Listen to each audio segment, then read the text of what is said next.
Hello everyone, this is Tarif and welcome back to another new video. आज की video में बात करेंगे आप लोगों के बहुत से क्वेश्चंस क्वेरीज थी जो मेरी प्रीवियस वीडियो पे आई हैं। मैंने सारी क्वेरीज को बहुत अच्छे से लिख के आप लोगों को एक्सप्लेन करने वाला हूं। जो लोग चैनल पे नए हैं चैनल को जरूर सब्सक्राइब करें, क्योंकि आने वाले दिनों में बहुत ज्यादा और इंपॉर्टेंट इंफॉर्मेशन पीजी के कोर्स से लेकर आने वाली है जेएनयू में। शुरू करेंगे हमारा आज का जो वीडियो है वो प्रोस्पेक्टस से, क्योंकि जितने भी क्वेश्चंस हैं वो प्रोस्पेक्टस से बाहर नहीं है। प्रोस्पेक्टस नीचे फर्स्ट थिंग डिस्क्रिप्शन बॉक्स में है। अगर आप में से किसी ने नहीं पढ़ा होगा, डिस्क्रिप्शन बॉक्स में जाकर आप लोग देख सकते हैं। ये क्वेश्चन बहुत प्राइमरी आ रहा है कि सर 75 क्वेश्चंस को ही, डोमेन नॉलेज वाले क्वेश्चन को ही जेएनयू प्रेफरेंस दे रहा है। बिल्कुल, जेएनयू ने अपने प्रोस्पेक्टस में भी मेंशन किया है कि 75 जो क्वेश्चंस हैं, मतलब डोमेन नॉलेज के जो क्वेश्चन हैं उनको प्रेफरेंस देगा। मगर इसका यह मतलब बिल्कुल नहीं है कि जेएनयू कह रहा है कि 25 क्वेश्चन को अटेंड ही मत करो। आप लोगों को, अगर आपका फोकस यह है कि सिर्फ और सिर्फ जेएनयू में ही एडमिशन लेना है, अगर जेएनयू में नहीं होगा तो मैं या तो एक साल का गैप ले लूंगा या नहीं किसी और यूनिवर्सिटी में नहीं जाऊंगा, फिर आप लोग डोमेन सब्जेक्ट में फोकस कर सकते हैं। मगर सारे स्टूडेंट जो हैं वो ऐसे नहीं है। बहुत से स्टूडेंट सोचते हैं अगर जेएनयू में नहीं होगा तो किसी और यूनिवर्सिटी में हो जाना चाहिए, इसलिए वो डोमेन सब्जेक्ट के क्वेश्चन भी लिखें 75, और जो 25 जर्नल क्वेश्चन है उनको भी लिखें। अगर जेएनयू में नहीं होता तो किसी और यूनिवर्सिटी में तो होगा भाई। बाकी कोई भी यूनिवर्सिटी ऐसी नहीं है जो सिर्फ और सिर्फ डोमेन सब्जेक्ट को प्रेफरेंस दे रही है। मेजॉरिटी ऑफ जो 42 यूनिवर्सिटी जो लिस्ट में मेंशन की गई है, जिसमें इवन बीएचयू को भी आप लोग अगर देख लोगे, बनारस हिंदू यूनिवर्सिटी, वो भी डोमेन प्लस जर्नल वाला जो पार्ट है उसको प्रेफरेंस दे रहा है। तो इसलिए इस पार्ट को स्किप मत करें अनटिल एंड अनलेस आपका सिर्फ और सिर्फ फोकस जेएनयू ही है। अगर सोच रहे हो सिर्फ जेएनयू तो फिर स्किप कर सकते हो। अगर सोच रहे हो जेएनयू नहीं तो कोई और यूनिवर्सिटी में भी मत हो जाए, तो फिर डोमेन को भी अटेंड करें और 25 अदर क्वेश्चंस को भी अटेंड करें। सेकंड इंपॉर्टेंट क्वेश्चन उसमें आ रहा था फॉरेन लैंग्वेजेस को लेकर, एमए फॉरेन लैंग्वेज में क्या क्राइटेरिया रहेगा एडमिशन का। फर्स्ट थिंग, जेएनयू में जो है 10 फॉरेन लैंग्वेजेस हैं एमए में, वैसे सीयूईटी में 32 लैंग्वेजेस हैं और सबका जो कोड है वो सेम है, PGQP60 कोड है उनका। जेएनयू के लिए अगर आप लैंग्वेज में पढ़ रहे हो, फॉर एग्जांपल आप जर्मन लैंग्वेज में पढ़ रहे हो या फ्रेंच में पढ़ रहे हो या रशियन में पढ़ रहे हो, तो क्या प्राइमरी क्राइटेरिया है उसके लिए यह बताया है कि आप लोगों के पास बीए होना चाहिए किसी भी सब्जेक्ट में। ये नहीं है कि खाली लैंग्वेज में होना चाहिए, किसी भी सब्जेक्ट में होना चाहिए। Second important thing, adequate proficiency in that particular language.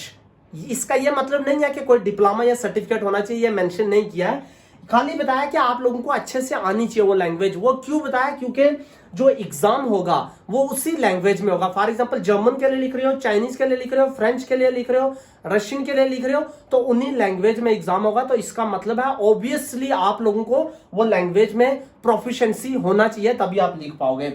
Third question जो सिलेबस से कल भी मैंने बताया था, फिर से पूछ रहे स्टूडेंट सिलेबस आया या नहीं आया। सिलेबस अभी तक जो सीयूईटी की वेबसाइट पे लगा है वो मैं नीचे भी अटैच कर रहा हूं, CUET-NTA.ac.in पे आप लोगों को मिलेगा। वो प्रीवियस ईयर का सिलेबस है। हो सकता है रिवाइज करें, हो सकता है नहीं भी रिवाइज करें, बट मेरा यह एडवाइस है कि आप उसी सिलेबस से प्रिपेयर करना स्टार्ट कर दें, ज्यादा लेट ना हो जाए। एक क्वेश्चन बहुत आ रहा है जिसको मैंने एक्सप्लेन किया भी था, फिर से फी को लेकर बहुत स्टूडेंट को कंफ्यूजन है। फी बिल्कुल, अगर आप लोग एक सब्जेक्ट के लिए पढ़ रहे हो तो 800 देना है आपको। अगर आप लोग 3 के लिए पढ़ रहे हो तो तब भी आपको 800 देना है, और 3 से ऊपर जा रहे हो तो हर सब्जेक्ट के लिए आप लोगों को 200 रुपीज एक्स्ट्रा भरना है। अब इसका क्या मतलब है? इसका यह मतलब है कि जैसे आप लोग political science, sociology, history, geography, economics में पढ़ रहे हो तो आप लोग 3 तक 800 दो, उससे ऊपर 200 दो।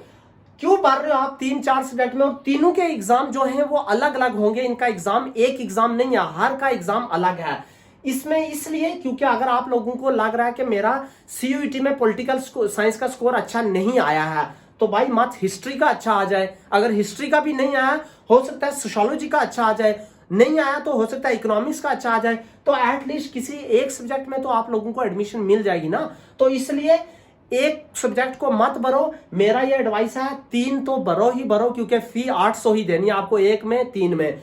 अगर उससे ज्यादा भी भरना चाहते हो तो भर दो, वो आप लोगों के लिए हेल्पफुल रहेगा।